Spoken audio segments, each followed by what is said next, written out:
Friday, November 29th, 2013. This is the Hermetic Hour. I'm your host, Poke Runyon, and tonight we present a discussion on the 24th path on the Hermetic Kabbalah's Tree of Life. And this is the path attributed to death, the right-hand guardian or gateway to Tippereth, with the devil on the left side as path 26. Now, these two gates are considered soul-testing challenges to the central sun and the realm of the solar logos, represented by Tippereth. Our texts will be Garrett Knight's Practical Guide to Kabbalistic Symbolism and John Michael Greer's Paths of Wisdom. This path will give us an opportunity to discuss the nature and meaning of Hermetic enlightenment, the concept of individual consciousness, being eternal consciousness, and what Eliphas Levi really meant when he wrote, "Death is man's way of conquering immortality." So, if you want to live forever, tune in and we'll get a head start on it. Now, first let's get ourselves on the map here. This 24th path leads from the sphere of Netzach, the sphere of nature, number 7 appropriately, and that is on the right side of the tree. That's the tree, that's the side of mercy, and as opposed to the side of severity over on the left. And it leads up to Tippereth, of course, the solar sphere, number 6, in the center of the tree. Now, the letter of the path, Hebrew letter, is Nun, which is the fish. The name of God attributed is El, or Al, that's Aleph Lamed.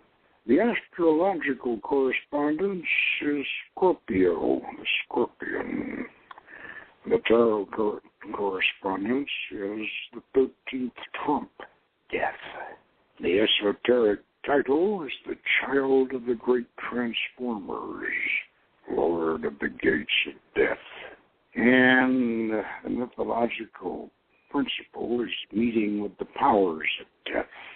The experiences of the path, images of death, burial and decay, travel through deep water or through blood, visions of the dead and of the future. I'm reading, by the way, from John Michael Greer's book on page 182 here. The entities on the path are skeletons and other death figures and cold-blooded animals. The magical image is an arch of a deep greenish-blue color bearing the letters Nun in brilliant white on its keystone. The door in the arch bears the image of the 13th trump, the Grim Reaper. Now, this path does not mean that you have to die to get to Tippereth. That's not the purpose of it. The purpose of the path is for you to try to come to an understanding, in as much as we blind mortals are given to understand such things, to give you some kind of an understanding and make some sort of accommodation with death, which has often been said that the uninitiated fear death, and the initiated, although they don't welcome it, at least they realize that death is not the end. It is, in many ways, the beginning. We'll try to get that concept across tonight from a Hermetic perspective. And the other path over on the other side leads up from Hod, which is the sphere of the intellect, and the sphere of the rational creative and constructive mind of man, mercurial spirit pod, leading up to Tippereth from the other side that we've already done, is the devil. And these two paths, angular paths leading up from either side, the devil and death.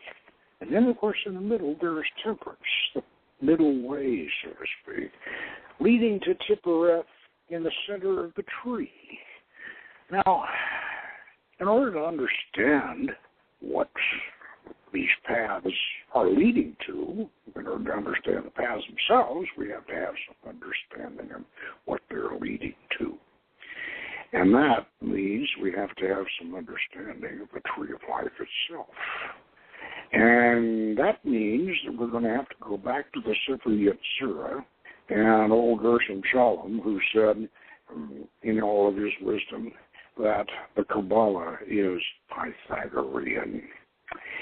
And what that means in short, quick terms is that Pereth is the solar center of the known physical universe that we inhabit here, which in the days when this tree of life was created was centered in our own solar system.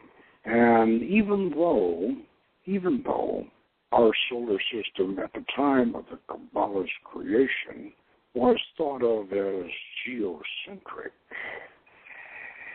we have to realize that Europeans on all across the temperate zone, the great God of our known universe was represented by the sun. And now this was not the case with the original Hebrews, the Arabs, and some areas down in the tropics. This was not the case.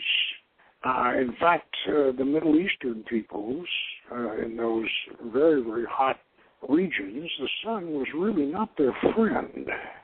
So they were more oriented toward the moon and the planet Venus. And in the case of the Jews, to which we attribute the structure of the Kabbalah, they were originally venerating the planet Saturn. And that's why they have their holy day on Saturday. And they had a lunar calendar. And the sun, and even ancient Canaan, which is the source of much of what's come down to us in the Bible, even they thought the sun was a relatively minor deity. And so being patriarchal, they made the sun a goddess instead of a god, called her the torch of the gods, as it were. So what we're seeing in Tippereth, even though this arrangement was developed by Jewish scholars, rabbis, in the early Middle Ages, does not go back too much further than about 300 A.D. Actually, that's the Sefer Yetzirah. That's when the structure of this, what we call the Tree of Life, was originally laid out. And so what we have here is, at the outset, we have a mixture of the Greek mythology and biblical mythology. Even in the rabbinical Kabbalah, we have that. This is more a creation of Alexandria, and they had a large Jewish community in Alexandria, by the way. This is more a creation of Alexandria drawing upon the Assyrian Tree of Life design, and more Alexandrian than it is coming from Jerusalem, shall we say. So what we have here in Tippereth is the sphere of the solar logos. And I don't mean that necessarily has to be Christian, because the sun, Christianity, of course, was not originally a solar cult. Christianity was originally Jewish, and we discussed this before at length. That is, Paul had a mind originally to spread Christianity to the Gentiles, and James, the brother of Jesus, was running the church of Jerusalem, and wanted to keep Christianity very, very, very much kosher. And Paul, because he felt that keeping less, we exempted the Gentiles from circumcision and certain other Jewish requirements, we weren't going to be able to spread the gospel to the European world. And so Paul had this debate with James in Jerusalem, which was James' turf. And James won the debate, and I have a suspicion that Paul may have been responsible for turning James into the Sanhedrin, and James, of course, got thrown out of a three-story window and broke his back, and while he was lying there, they stoned him to death. And that was the end of Jewish Christianity, by the way. And so from then on out, Christianity was on its way to becoming a solar cult. But before that, we had the Mithriatic cult, which was very, very popular in Rome. Constantine, in fact, was a Mithrite. And we had the Sol Invictus cult. And we had, of course, Greco-Egyptian solarism. Serapis it had a solar aspect. And so Tiphereth is the sphere of the dying and resurrected God, whether it's Christ or Dionysus or Apollo or whoever you want to put there, a solar entity. And it is the sphere of transformation, the sphere of sacrifice, the sphere of enlightenment. And therefore we have us on this one side, we have the devil coming up from Hod, from Mercury, and that's very appropriate because Mercury, Hod, is a sphere where, if you want to, it's the sphere of the mad scientist. And he doesn't care what he creates as long as it's ingenious and as long as it it creates a spectacular result. It could be good, it could be bad. It's usually bad. And so the devil is very appropriate coming up from Hod. And how does one overcome the devil? Well, we've already discussed that in our lecture on the 26th path. So now we have over in this, coming up from the sphere of nature, the sphere of the goddess, the sphere of universal fertility and germination, and the sphere of the flow and harmony of nature, the green ray, if you will, and we published the green ray, of course, and this path goes up from Deathsock to Tiphereth, and it's appropriately death, because everything in nature dies and is then again reborn in some form.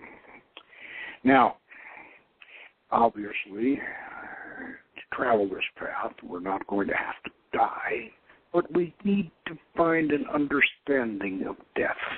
Now, let us mention from a practical point of view that this is partially a boat working. So consequently, we will mount the boat down in the temple of Malkuth. The boat will spread its wings. We'll fly on our way all the way up to Netzach. We'll land on the Goddess's Island in Netzach, and then from there we'll make our way on foot, by boat, whatever, along the path of death. And, of course, then we'll return. After we've gotten to Tiphereth and had the Tiphereth experience, we will return and once again mount our boat and which will spread its wings and fly us back to Malkuth. That's the way we're going to do it. But let's confront death, and death in terms of Tippereth. Now, one thing, John Michael Greer is, he's a friend of the OTA, but he's not a member, and yet he has here in his the end of his book here, on the end of the article on death, he has the image of death is harmonious, elegant. It comes from Tippereth, not from the kingdom of shells. To the magician, certainly, death is a known quantity, and the awareness of death's nearness, a useful tool. And from the standpoint of the magical Kabbalah tool, the cycle of death and rebirth can be seen as a model for the opening of the veil, a radical change beyond which lies a new life. Very interesting, because in our version of the Tree of Life, and the psychic center, or chakra, if you will, of Tippereth, we place the vegetation spirit and the ancient Phoenician green man, Baal, and who dies every year, by the way, and we place his brother, Mot, the god of death, the original Grim Reaper. And the two of them together, brothers, the two of them are in the pyramid of the sun. They're inside the pyramid together, Baal on the throne, and Mot standing right behind him. And this is very appropriate. And as you progress through the seasonal ceremonies cycle in the lower grades, Mot appears as a villain. In fact, he was the inspiration for Skeletor. And if any of you people remember, I think some of you probably do, Mattel's line of action figures, and also a very, very nice fantasy movie called Masters of the Universe. And it was based on Canaanite mythology. And Skeletor was very, very, very well played by Frank Langella. Skeletor is the god of death. And both in Masters of the Universe and in our seasonal ceremonies, Mot, or Skeletor, is a very sinister character. Obviously, he's the god of death, I am Mot, thy royal brother, prince of darkness, death, and gloom. Thou hast lived thy fruitful season. Now 'tis time to seek the tomb. Yeah, but when you get to Pereth, and even the path, you realize that Mot is really not that sinister a character. He's in a somber, gloomy sort of way. He's your friend and your guide. That's an enlightened perspective that we go into. So, at this point, let us try to understand what, in the Hermetic tradition and in Hermetic philosophy, let's try to get a handle on death. Well, the first thing we need to understand is that in Hermetic philosophy, we operate on astrological cycles. Now, remember that astrology is the bedrock of Hermetic science. So, we operate through astrological cycles, and we very, very much follow the doctrine of reincarnation. Now, I'm not going to tell you that reincarnation is absolutely the truth or anything like that. I'm perfectly willing to concede that you can have an ancestral line. You might even reincarnate in the past. Or you might you might manifest an ancestor in the future. I don't know. I have to admit to you that I'm not sure. But in the Hermetic philosophy, we don't have to be sure. What we do is we have our tradition and we have our ways of believing, and to us, beliefs is a tool. And we decide if this is a tool that we want to believe in, and we'll use belief as a tool. Now, let me give you an example of this from my personal experience. And I had a lady friend years ago, very bright, very, very talented, and still is bright and talented too, by the way. And she and I went to a lecture by my friend Pat Zaleski, and Pat was holding forth on, among other things, reincarnation. Well, this young woman was one of these very bright, completely cynical, atheistic,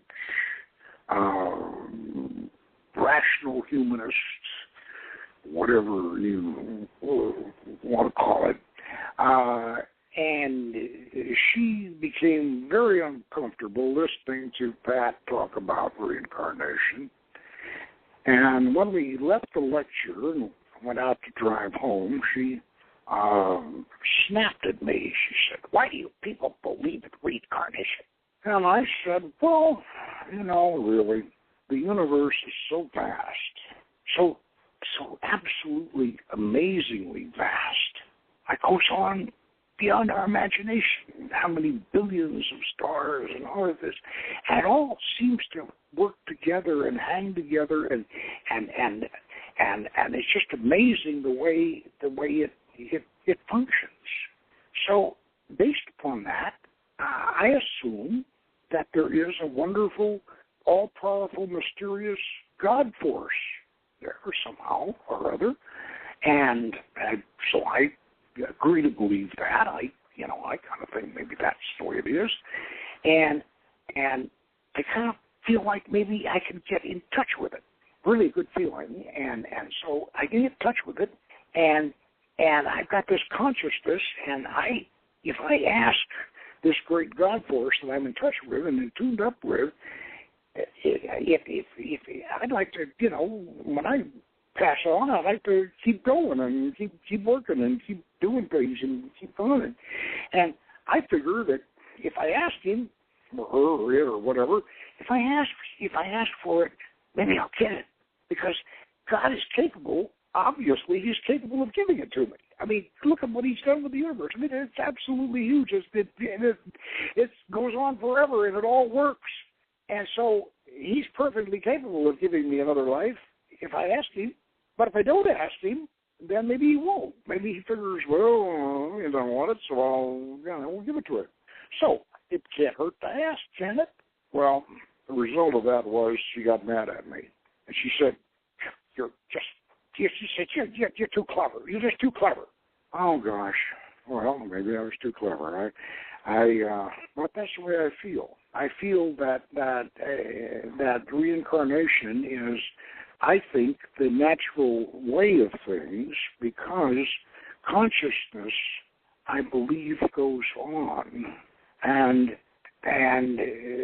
we certainly have these cycles that we go through, and so we believe in reincarnation because it gives us a purpose beyond just this lifetime. It gives us a long track. It gives us a form of immortality. And why shouldn't we ask for that? Because, like I said, if we don't ask for it, maybe we won't get it. Well, if you don't want it, don't ask for it. I personally want it. Now, I think the Buddhists do too. They say they don't, but they say that what they really want to do is get off the wheel, but they keep taking these bodhisattva vows and so on. I think they want it too. Anyway, this idea of consciousness going on, that needs to be explained. And it needs to be explained. You may not accept this without a lot of work, but if you do work at it, and if you do keep working at it, eventually you'll be able to grok this concept. Now, what I mean by grokking, in case maybe that term dates me, that's a hippie term. I think it comes from Stranger in a Strange Land. When you grok something, you intuitively understand it and make it yours. It's not just something you intellectually understand. It's not just something you intellectually accept. When you grok something, your consciousness encompasses it and you make it yours. So, one of the major objects of doing all this work on the Tree of Life and climbing the Tree of Life and doing all our Hermetic work, and memorizing all of our correspondences and working our magical rituals and all of this, one of the main object of this is to where we will grok this extended, never-dying consciousness idea. And here's how it works. You are the only person who knows that he or she has consciousness. Most of us live somewhere behind our third eye, and somewhere inside our head. And some of us live down the chest, and, I'm not going to mention that. But anyway, most of us live somewhere in the head, in the middle of our own head, mind, and whatever. And that consciousness is nowhere else. No one else is. You don't know that anyone else has it. You are looking at the world through your eyes, and you're feeling the world and with your hands, and you're experiencing the world, and you're the only one who is. All of these other people, including your mother and your father and your brothers and everything else, they are all outside of you. You don't really know that they have a conscience. You assume they do, and you assume they have the same consciousness experience as you do. But you are the only one you know. This is a concept that an only child can grasp easier than someone who grows up with a bunch of squabbling siblings. So only children have an advantage in this respect. But even so, even a person with a lot of brothers and sisters and all, if they could find the privacy and the tranquility to meditate on this, they can discover it. Now, the first person that we know of who really, really developed this awareness and concept was an ancient Greek philosopher by the name of Parmenides. And curiously enough, he was a mystic, and he was very much a mystic. He became aware of this individual consciousness. And he said that the only things you knew were what you could perceive and nothing else, and you yourself were all you really were aware of. And you weren't even sure that what you were looking at and what you were doing, that was real. All you knew was that you were you. And from this, by the way, the entire structure of modern logic derives from this very strange, at least at the time, magical concept of individual consciousness being the only thing that you are sure of. Now, Parmenides developed this idea, and Empedocles and others, the pre-Socratian philosophers, those in the era of Pythagoras, they developed this. And this is the beginning, by the way, of what we call Hermetic science or Hermetic art, was this kind of philosophy. It owes something to the Orphic, and that's the idea of the spirit ascending into the stars, the celestial realms where it does, and going up the Milky Way to the pole star and beyond. Yes, it owes something to that, but and that owes something to Hermetic science also.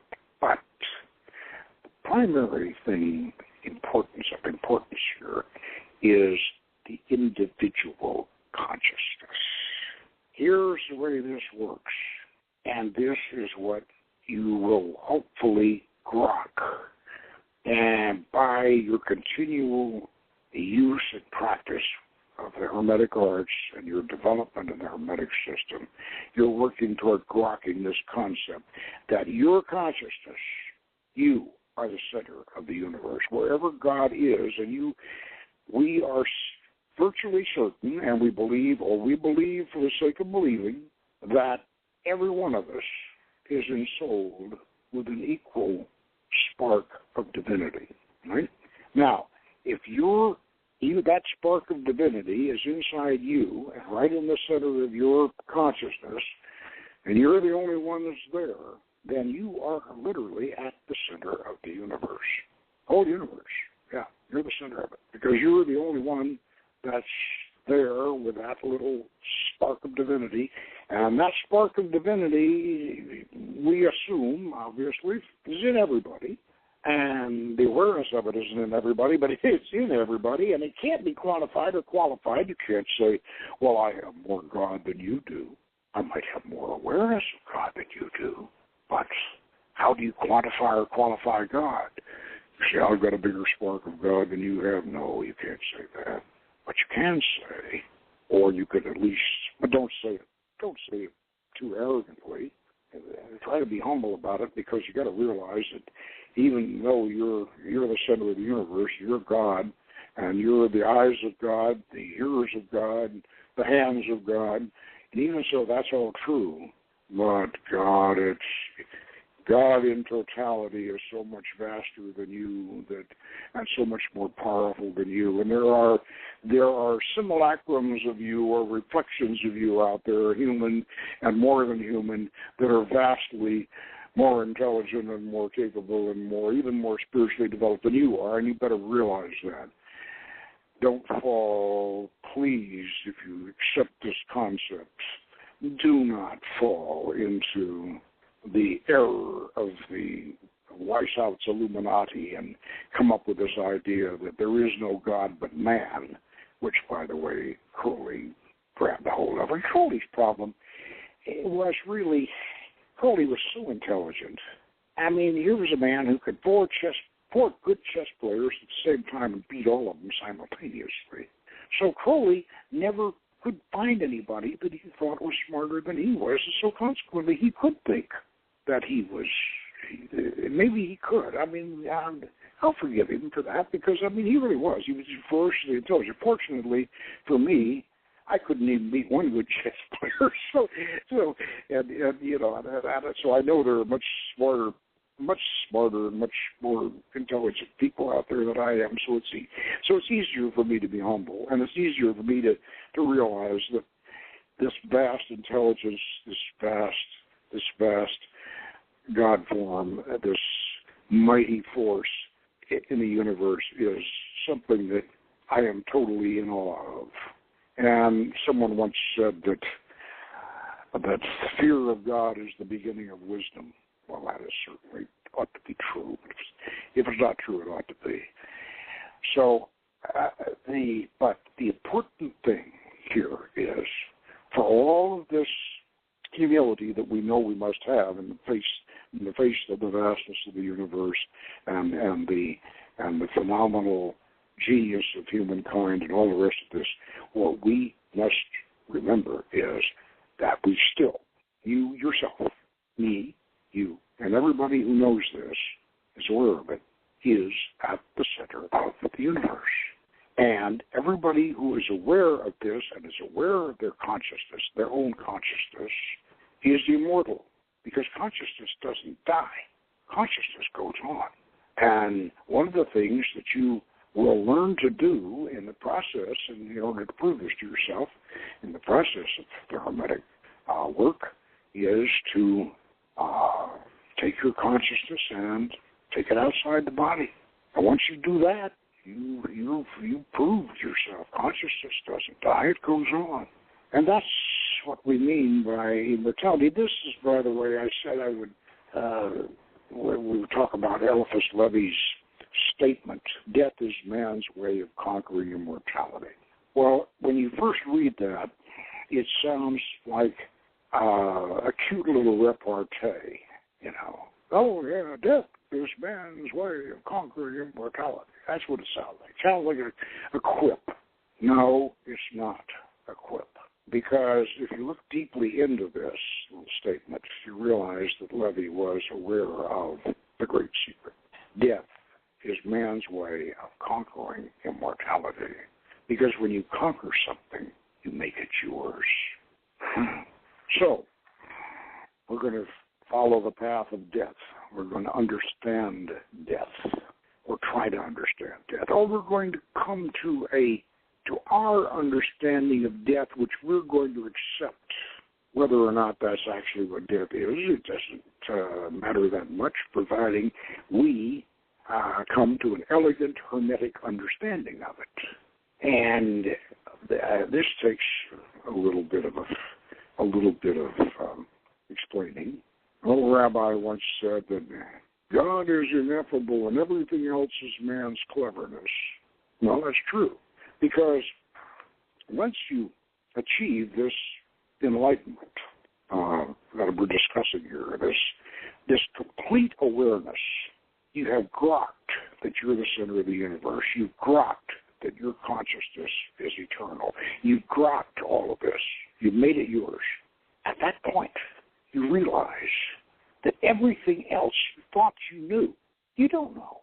You realize that everything else you thought you discovered, you thought you knew, you don't know. They're just operative concepts, that's all. You don't be sure of them. Yeah, you don't know that you're going to reincarnate. You know your consciousness is going to go on, but you don't know you're going to reincarnate. You don't know you're going to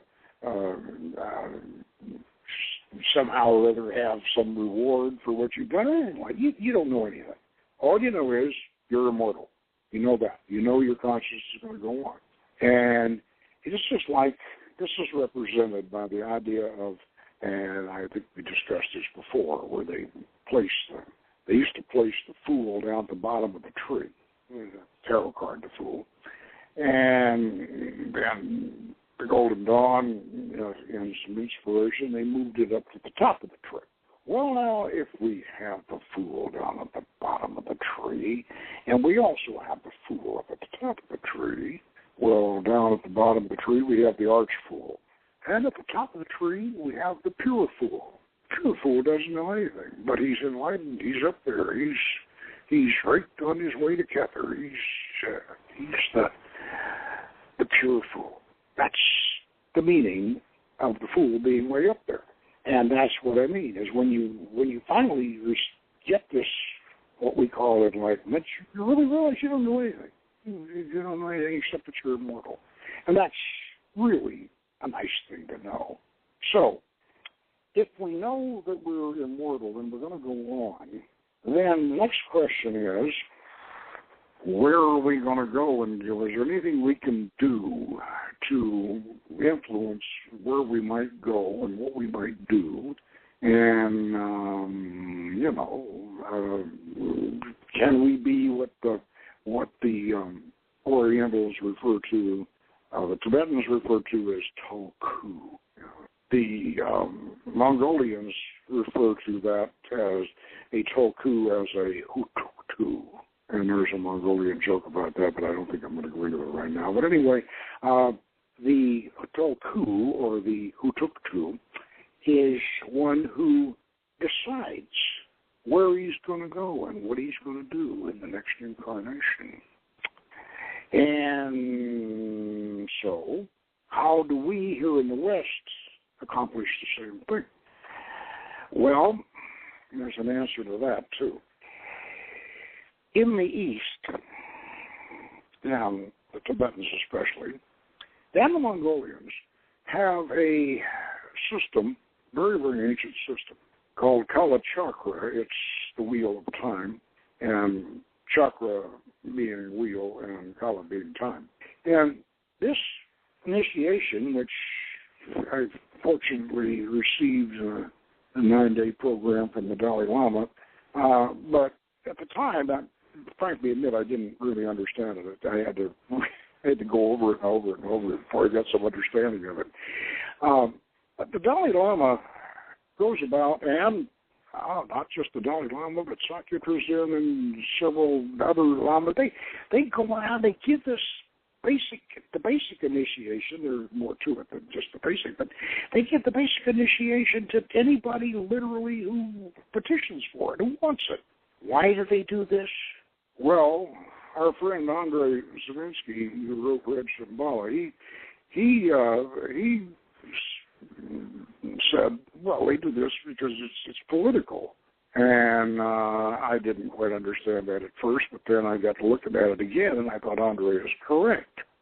And the reason for that is this, that the main thing in the end of the Kala Chakra initiation, you have a ritual and take a bodhisattva vow that you will come back, that you when you pass on, you will be reborn in Shambhala, and you will help the army, and you will be a member of the army of the faith.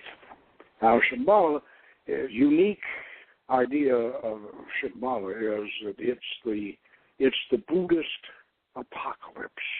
You didn't think they had an apocalypse, did you? Well, they do, and it's in the Shambhala. The faithful warriors of Shambhala will rise up from the underground kingdom when the faith is in danger, and they will sweep the world in the name of the faith, and we'll have a new age. Yeah, it's an apocalypse. And if you take the Kala Chakra initiation, you have pledged yourself to join that army. Now, that's part of the secret of being a Tulku or being Hutuktu or whatever. That's part of it. And let's say this. Let's say that if you really want to master death, at least according to our tradition and how we look at it, hey, we don't know anything. I mean, do we really know anything? We don't. We just have these techniques that we choose to believe because they're elegant and they're traditional, and we might as well believe them because if we want to, it's better than not believing them and not getting them. So remember, go back to my conversation with the young lady who said, why do you people believe it? Well, we do because we like it. We like it. That's why we do. And we're hedging our bet, and we're setting ourselves up. So here is what we do. The whole secret, and by the way, there's a certain group or organization that would like to, I don't want to name them. I don't even want to give you a hint as to who they might be. But they offer something like this, and they require what their version of Bodhisattva vows, and they call this a sort of, I won't even use the term they use. Let's say they call it a method. But actually, we can give it to you, the secret of it, very, very quickly. If you want to know where you're going, then you have to know where you've been. And if you know where you've been, then you have a pretty good idea where you're going, and then you have to want to go there. And that's about what it amounts to. So, going back to the idea that astrology is the bedrock of Hermetic science, we want to know, from looking at the horoscope, we're going to do horoscopes of our past lives. Yeah. We're going to want to know where we've been. And that'll tell us, in a sense, where we're going. And we'll know more about ourselves. And then our past lives will be easier to recall. And then we get an idea of what our purpose is. And somebody once said that the whole purpose of life is to find out the purpose of life, and that gets right down to the idea of the one true will. What is your one true will? Find your true will and do it. Or as Curly the Trail Boss said, find that one thing, boy. Find that one thing and do it. So that one thing is quite a spiritual aspect too. It's not what your parents want you to do, and it's not what society wants you to do. It's what you are here to do. And your three guardian angels are a help in that regard. You know, you have one guardian angel that's on your ascended, and then you have one guardian angel that's the planetary ruler of your ascendant, and then you have your holy guardian angel who is been with you all through these incarnations and is independent of the particular astrological aspects of your present incarnation. And so get all of this together, and then you can say that you have mastered death. Because death comes to everybody. As I said, Moat, the Grim Reaper, he's sad, but not particularly grim. He's going to come to all of us, and what we need to do is to take that opportunity to go ahead and with new vigor pursue the course that we know we are on. And that requires, of course, some sort of a bodhisattva vow, but you'll get to that when you get to it. And now, there's one other thing that I want to mention, and that, of course, is the nature of Moat himself, that he is your guide. He's your guide. And you're not going to fear him, because he won't come to you until he's supposed to. Now, this ought to give you a good idea of how we would proceed getting through the path of death to reach Tippereth, and we've already discussed the symbolism of Tippereth. Now, next week we're going to try to have a very, very interesting guest, and I can't tell you exactly what it's going to be yet because we're not sure. Are we? No, we're not. But we are going to see if we can bring on a very, very interesting guest next week. So be sure and tune in. And meanwhile, good magic.